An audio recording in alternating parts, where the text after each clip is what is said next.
Olha a chuva!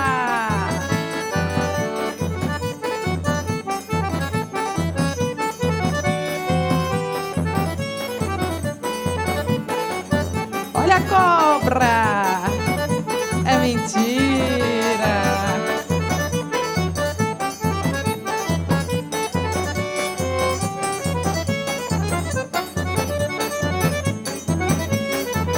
Olha a chuva! Mentira!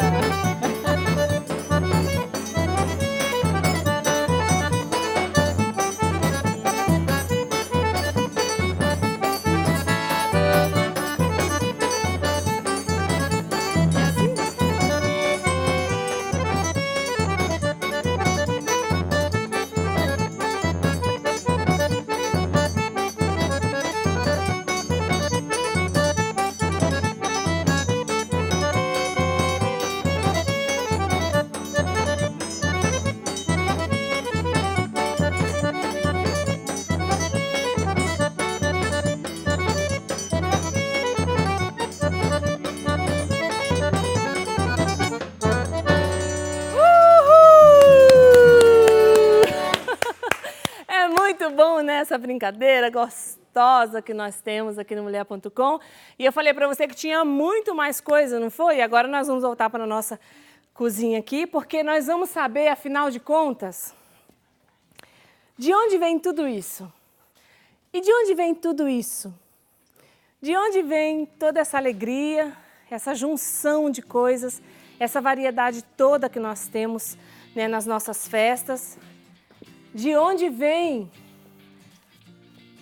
todo esse entusiasmo que nós brasileiros temos? E o povo nordestino tem muito, muito, muito, muito, muito mesmo. Para falar sobre isso conosco, nós vamos receber aqui nossos convidados queridos. Um historiador, o outro museólogo, que vai contar para nós de onde vem tudo isso, toda essa alegria. Rodrigo Luiz e Gabriel Amstalden. Falei certo? Amstalden. Ai, falei, certo. tudo bem? Tudo bem com você? Seja bem-vindo. Olá, muito obrigado. Muito obrigado. Muito bem-vindo. Senta Muito aqui, obrigado. gente. Vamos sentar Vamos aqui, lá. ó. Aqui. Obrigado. Aqui. Ó, tem um papel de que alguém comeu, deixou aqui. Pode sentar aqui. Pode sentar aqui, então. Fica aqui no meio dos dois, tá bom? Pronto. Melhor. Gente, ó, a gente teve o chefe aqui, o chefe Rodrigo, fez para nós um cabidela junina, tem que lembrar o nome, né? Cabidela junina. Daqui a pouco, conhecia, a não. Adriane, minha xará querida, vai fazer a canjica, a famosa canjica, né, de festa junina. E vocês estão servidos? Eu aceito um depois. Ai, que bom. Vamos Depois? experimentar. Não, vamos agora então. Eu tava vendo de lá, Eu eu gosto falei, quando as olha pessoas só. comem aqui na minha casa. Gente, eu vou tirar o chapéu aqui para Obrigado. conversar, tá? Porque eu tô à mesa aqui. Deixar aqui, tá bom? Olha, eu vou deixar a parte do salgado pro Gabriel. Tô pensando em atacar os doces Ah, depois. você vai Pode atacar ser? o doce, tá? Pode. Ô, Rodrigo, pega um docinho aqui pra ele, que agora eu já sentei aqui Porque pra o sair daqui, cheiro tá tá muito bom O aqui. Rodrigo vai pegar aqui, ó. O Rodrigo já tava ali atacando também os nossos doces. Pega o bolo de milho que eu O bolo fiz de pra milho ele que ela experimentar. fez. Ela fez tanta propaganda, Do vamos bolo, experimentar. aqui, ó, um guardanapo aqui. Ai, Aqui, ó. obrigado. A Adriana tá fugindo daqui, ó lá. Daqui a pouco você volta aqui pra fazer essa canjica pra Obrigado. nós aqui, viu, Adriana? Ô, gente, mas então, São João Batista, uma festa completamente religiosa, católica, né? Católica, porque nós estamos falando de um santo, né? E um dos primeiros, Marte, na verdade, né? E aí a gente entra na espiritualidade, na mística, na evangelização, mas nós estamos falando também de cabidela junina, nós estamos falando de canjica, nós estamos falando de trio pé de serra, Sim. nós estamos falando de bandeirolas, de roupa a caráter, essa alegria toda. Essa junção das duas coisas vem de onde? Então, começar falando um pouco de São João mesmo, que hoje, inclusive, é o dia de São João Sim. Batista, né? E ele é um dos únicos santos que a gente se comemora o dia no dia de nascimento e não no dia de morte. É mais comum comemorar o dia do santo no dia da morte. Deixa eu só tirar uma... Porque eu tô aqui no meio dos dois, mas peraí. Rodrigo... Presente. Então nós estamos aqui com o Eu sou o Gabriel, Gabriel. historiador. Isso, Gabriel exatamente. e o Rodrigo. Desculpa, Gabriel, isso realmente é real. Isso, Nós comemoramos, na verdade, são só 3 na igreja. Nossa Senhora, Sim, sim. Jesus. Jesus e São João. E São João, É. né? Que nós comemoramos a data de De nascimento. nascimento, Porque é bastante comum, porque o santo ele não nasce santo. Então a gente comemora o dia do santo quando ele falece, ou quando ele é martirizado, enfim. E de São João Batista é no dia do nascimento. E a fogueira de São João, que é tão presente nas nossas festas juninas hoje, remete ao nascimento de São João, porque Maria, mãe de Jesus, alguns estudos dizem que era prima de Isabel. Sim, parenta, né? Na Bíblia diz, Isabel, sua parenta. Isso, Então elas se visitavam com frequência. E em uma das visitas de Maria a Isabel fala para Maria que ela está esperando o João Batista, seu filho. E Maria fala assim, mas como eu vou ficar sabendo do nascimento dele? Como para vir visitar? Deixa eu segurar aqui. Então, ela com esse cuidado de visitar Isabel quando nascesse João Batista, ela falou, mas então como eu vou saber quando ele nasceu? Aí Isabel então fala, eu vou construir uma fogueira bem grande que você vai conseguir ver de bem longe. Então esse costume da fogueira de São João que a gente tem hoje na festa junina remete ao nascimento mesmo de João Batista como um sinal de Isabel para Maria, João Batista nasceu, pode vir visitar. Então, já desde esse período já vem se montando a tradição, por isso que a gente fala que é a fogueira de São João, porque remete ao nascimento de São João. E aí, a partir daí, com o passar dos anos, a sedimentação da tradição cristã, principalmente na Europa, durante todo o período medieval, a festa junina, que a gente conhece hoje no Brasil, ela sofre adaptações dependendo da região, do mundo ou do próprio país. Ela é uma tradição trazida de Portugal, conhecida inicialmente como uma festa joanina, exatamente por se tratar de uma festa de São João Batista. Com os outros santos, São Pedro e Santo Antônio, também em junho, transforma-se então em festa junina e comemoram-se os 3. Os 3 juntos. Mas quando veio de Portugal, festa joanina. Joanina por causa de São João. Exatamente. E também nós temos na nossa tradição católica, eu não conheço assim, a história, estou aprendendo aqui com você, Gabriel, mas tem uma partezinha dela que eu conheço, que é a parte mesmo da nossa fé, que é o quê? Por que se comemora também só São João no nascimento? Porque Nossa Senhora foi concebida sem pecado. Jesus é Deus, se assemelhou a nós em tudo, menos no pecado. E São João Batista, ele foi purificado dentro do ventre de Isabel, né, de todos os seus pecados, do seu pecado original, na verdade. Ele foi purificado do seu pecado original. Então, são os 3 que, quando saíram da barriga, não tinham o pecado original, né? Então, só para você entender isso. Exatamente. Então, o nome da festa era Joanina. Joanina. Olha que legal. Exatamente, por conta da festa de São João, que é uma devoção muito forte em Portugal, por conta dos reis, Dom João, que já existiram em Portugal. Então, foi uma devoção sempre muito forte, trazida ao Brasil, e aí no Brasil uma tradicionalidade muito forte nas diferentes regiões do país. Aí cada região tem o seu caráter muito específico da religiosidade popular, muito forte, presente no Brasil. A presença da igreja enquanto instituição, ela demorou para se firmar no Brasil. O Brasil viveu durante muito tempo sobre o regime de padroado, que o controle da igreja estava, na verdade, nas mãos do imperador e do rei que estavam no Brasil. Então, a igreja enquanto instituição, a igreja que a gente conhece hoje, ela não tinha tanta força, vamos dizer assim. Então, a religiosidade das pessoas era muito popular, era um negócio de rezar nas casas, então uma reza mais informal, inclusive, vamos dizer assim. Existe isso até hoje, existe né? Isso Quando a gente até fala hoje, aí da exatamente. festa do Espírito Santo, Sim, que o povo vai com o estandarte. Com os estandartes. Então, existe. Principalmente no interior de São Paulo, no interior de Minas, Goiás, isso também é muito forte. Então, isso é muito presente por conta desse sistema de padroado. Então, as festas populares, a festa junina, de São João, de Santo Antônio também, uma religiosidade muito forte, elas vão ganhando força por conta disso. A própria população começa a incentivar. A gente até estava conversando, né, ali atrás na maquiagem com a dona Neide, que fez a maquiagem com a gente, que quando ela era pequena, no sítio, ela se lembra das festas de São João no sítio, que os vizinhos cada um levava um prato para compor a festa. Então, esse caráter popular, regional, assim, é muito forte nessa Da tradição das rezas, né? dos tridos, todos. E é muito lindo também. Sim, é muito bacana. E aí, para contar um pouco mais dessa tradicionalidade do caipira mesmo, do caipira do estado de São Paulo, mesmo o Rodrigo conhece um pouco mais, Fala para nós, Rodrigo, né, essa mistura, né, de coisas e de cores e de Sim, música, música. e de tudo. Isso é muito característico no nosso estado de São Paulo, não que não exista a figura caipira nos demais estados, né?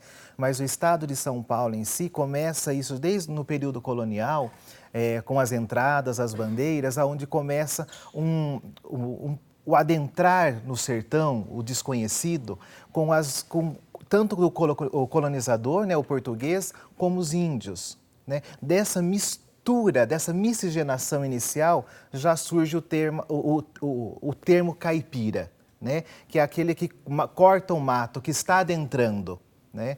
E a terminologia caipira é típica paulista. Olha isso, Né? eu até achava que era mineiro, porque mineiro também tem muito disso, mas não também é, muito mas nisso. paulista. É paulista. Segundo vários estudiosos, né, é uma terminologia paulista. Olha. E dentro da tradição portuguesa, dos festejos todos, né, e daí mistura também outras tradições, né, europeias, a comida típica que nós vamos, né, fazer o seu bolo maravilhoso de milho. Tá aqui, gostoso? tá muito bom, né? Quero a receita Tá depois. muito a Né? Mas por quê? Porque essa época do ano da colheita do milho. Então, vem daí a utilização desse produto, né, da colheita, na preparação dos alimentos. Do mesmo modo, os doces de batata, o doce de abóbora, também característicos, né, dessa nossa, da cultura nós temos caipira. aqui doce de batata e Verdade, abóbora. olha tá bem só. aqui no cantinho, aqui, aqueles doces, sabe, caseiros. Sim. Assim. Ai, olha lá, que delícia. Olha só, gente. Depois não toca roubar um também. Né? Mas também porque é de uma tradição portuguesa, das compotas, de se utilizar aquilo que se tinha muito próximo, se tinha no quintal de casa, né? E o ser caipira, nós nos caracterizarmos hoje nas festas, né? Nos folguedos, digamos assim, também é algo que vai se construindo aos poucos na identidade brasileira, né? Num primeiro momento, essa figura que hoje nós conhecemos do caipira, que a gente, né, nós colocamos o chapéu de palha, né? A roupa, a camisa xadrez, isso começa a ser muito mais vinculado na nossa imagem, dentro da imaginária brasileira, com os filmes do Mazzaropi. É verdade. Porque é ele que, né, depois de várias leituras, um grande estudo que ele faz, inclusive baseado no livro do Monteiro Lobato, do Jeca Tatu, né, que ele monta esse estereótipo caipira. Né? Então, é todo um caminhar. Hoje nós comemoramos essas festas juninas, né? Que agora também, né, ela é tão boa que se torna festa junina, depois julina, em alguns lugares até agostinas, daqui a pouco né? Mas por conta dessa forte tradição que ela foi se enraizando de tal modo, e que isso também é interessante, que a tradição ela vai sofrendo mudanças ao longo do tempo e ela não se perde, ela se modifica de acordo com a contemporaneidade. E é lindo, eu acho lindo isso, né? Sim. E assim, eu estava pensando aqui enquanto você falava, e aí vocês me corrijam se eu estiver errada, mas eu fiquei pensando que talvez esse jeito, esse laço no cabelo que nós damos, essa maquiagem um pouquinho mais exagerada, aquele vestido com a renda e os homens com a camisa xadrez e o chapéu, eles iam com o melhor que eles tinham para as festas. Com o melhor que eles tinham para as festas. Era uma festa sim. Que eles... então, assim, a gente relembra isso, né, de uma forma muito carinhosa, mas eles estavam ali, era a grande festa para eles. Era a grande festa para eles, sim. Sobretudo por conta também da religiosidade. Antigamente as pessoas elas não tinham outra festa senão uma festa religiosa. E aí você coloca a melhor roupa que você tem para ir à missa, para ir às coisas da igreja. Eu lembro de quando eu era pequeno, a gente se vestia para ir na missa, colocava às vezes uma roupa que já estava um pouquinho mais alta. Minha mãe, não. Eu faço isso troca até hoje de... com os meus filhos. Camisa e calça. Não pode ir de bermuda? Não. Eu brinco que é roupa de ir na missa. Quando a gente sai mais arrumado na rua, ele tá com roupa de ir na missa. Tá saindo na rua com roupa de ir na missa. Meu filho ganhou umas roupas e aí a minha menininha de 3 anos falou, olha, Pedro, essa é para ir à missa.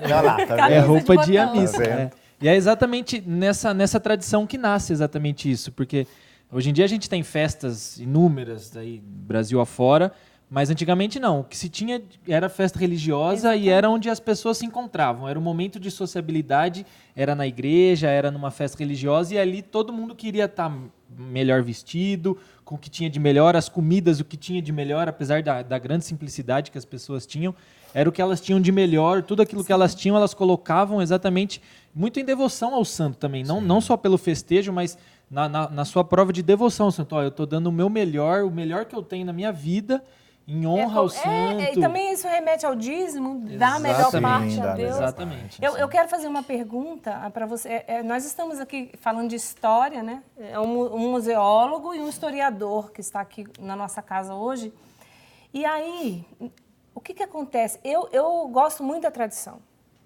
Porque a tradição, ela conserva os valores. Mas a gente está vivendo num mundo assim, muito louco, né? E a tradição é como se incomodasse certas áreas da sociedade, certos meios. Então, assim, e essa tradição, se a gente for parar para pensar, a igreja, ela sempre deu isso, né? Essa tradição e esses valores, assim, sempre colocou à disposição para as pessoas viverem. Então, não dá um pouco de medo da gente tirar a tradição das coisas? E até mesmo a igreja, quando a gente fala de religião e de igreja, não tem coisa ruim ali no meio, né? E isso educa uma sociedade, isso educa uma cultura. Isso é real? Eu estou falando... Não, sem dúvida. A força da religião, ela está completamente sedimentada na tradição. Se a gente esquecer a tradição, a Igreja Católica, a religiosidade, ela perde completamente a força. Então, a tradição, ela é a base da força da religião católica, por conta dos milênios aí, mais de 2000 anos de tradição, de construção da igreja e da religiosidade. Então a tradição ela é muito presente. A gente vive num mundo que hoje as coisas são muito imediatas. É uma sociedade muito imediatista e efêmeras. Exatamente. Imediatismo. Então é um desafio grande que a igreja hoje encontra de conseguir, e também tem que entender a realidade de novos tempos, de alguns novos pensamentos, enfim. Mas, sem dúvida que a tradição ela tem que ser mantida. Como eu disse, ela é a força da religiosidade. Se perder isso, a igreja vai acabar perdendo o seu objetivo final, que é o cuidado espiritual com as pessoas, enfim. Evangelização. Mas, sem dúvida, é um desafio que a gente tem enquanto igreja. A gente aqui hoje, a gente trabalha no Museu Arquidiocesano de Arte Sacra de Campinas, então... a gente somos parte da igreja, é um museu da Arquidiocese de Campinas, então a gente conta um pouco dessa tradição através das exposições que a gente trabalha no museu. A gente recebe grupos de catequese das paróquias.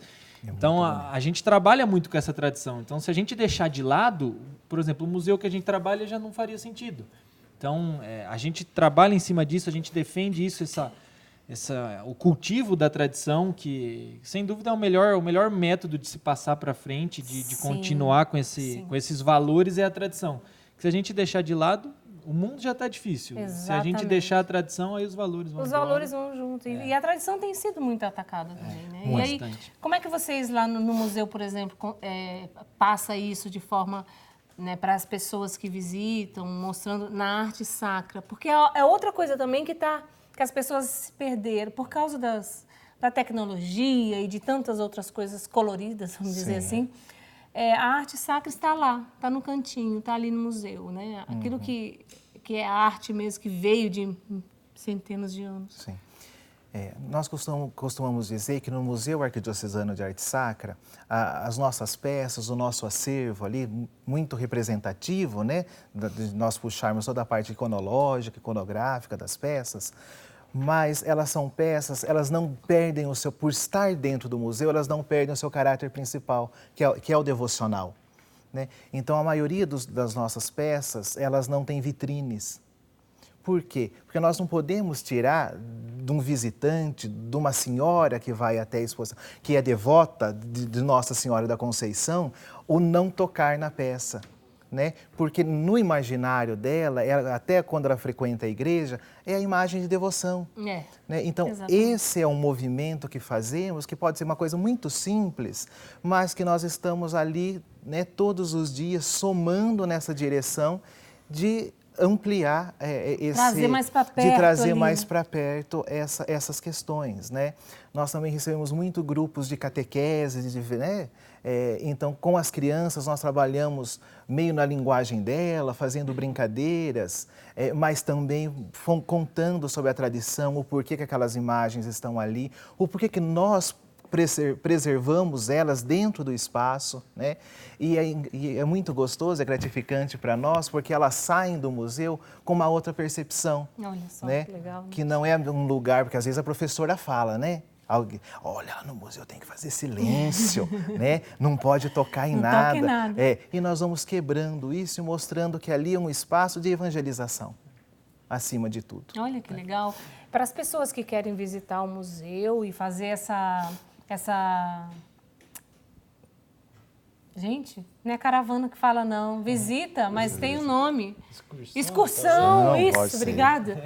Excursão para lá, como é que faz? Então, é só entrar em contato com a gente. Na verdade, o museu ele está aberto de terça a sábado. Então, a gente sempre pede para que, se for uma visita de um grupo, uma excursão, por exemplo, a gente pede que entre em contato com a gente para a gente agendar e aí cuidar melhor do grupo, fazer um recebimento diferente do grupo. Se for uma pessoa, em 5 pessoas, por exemplo, visitar, pode ir direto. A gente tem a nossa página no Facebook, é só colocar na internet lá, ou mesmo no Facebook, Museu Arquidiocesano de Arte Sacra de Campinas, que vai encontrar lá todas as informações com horário de atendimento. Está até aparecendo no seu vídeo aí agora, Isso, gente. exatamente. Que legal. E também pelo telefone. Esse telefone que está na tela também pode ligar. Se quiser mais informações sobre o horário de funcionamento, o endereço, tudo mais, a gente fica ali em Campinas. É próximo à Paróquia Santa Rita, que tem ali em Campinas, é bem facinho de chegar, no bairro Nova Campinas. E o museu está aberto de terça a sábado, das 9 ao meio-dia, das 13 às 17. Então, a gente faz uma visita guiada lá, a gente sempre acompanha o visitante, então conta um pouco da caracterização do acervo, enfim. E aí a tradição é muito forte porque, através da evolução artística, na produção artística, a gente conta um pouco da evolução da sociedade. Então, num primeiro momento, peças um pouco mais simples, por conta da simplicidade da sociedade naquele momento. E com a evolução econômica e social das cidades, as peças também vão evoluindo. Então, a produção artística ela evolui. Então, a tradição da religiosidade impregnada na evolução das cidades. Isso é muito interessante. Olha só da que gente legal. ver É também. muito mesmo, né? Bacana. Muito legal. Assim, eu quero, de uma forma muito carinhosa e muito particular e especial, talvez em nome de todos vocês aí em casa, agradecer vocês, né? A gente que por esse agradece trabalho o que convite. vocês fazem de preservar a história dentro de uma tradição e dentro de uma tradição católica, Sim. né? Passar isso de geração para os próximos, para essa nova geração. Muito obrigada. Nós né, que por vocês agradecemos fazerem isso. o convite e aguardamos sua visita de todos de casa também para conhecerem o museu. Eu já estou querendo levar meus filhos lá. Eu tenho 4, eles vão Olha só, adorar. olha que bom. Fazer uma bagunça lá. Aí eu falo para eles, igual no supermercado, meu filho, aqui onde a gente vai entrar é igual no supermercado. Olha, mas não toca. Mas lá eu não preciso. Não né? precisa então tá tanto. bom. Agora, ó, nós vamos cantar uma música ali. Enquanto a gente toca, pra gente ir pro intervalo, eu vou servir uns docinhos então para vocês, que vocês estão com vontade, tá bom? Vamos no intervalo rapidinho e a gente já volta. Gente, vamos cantar!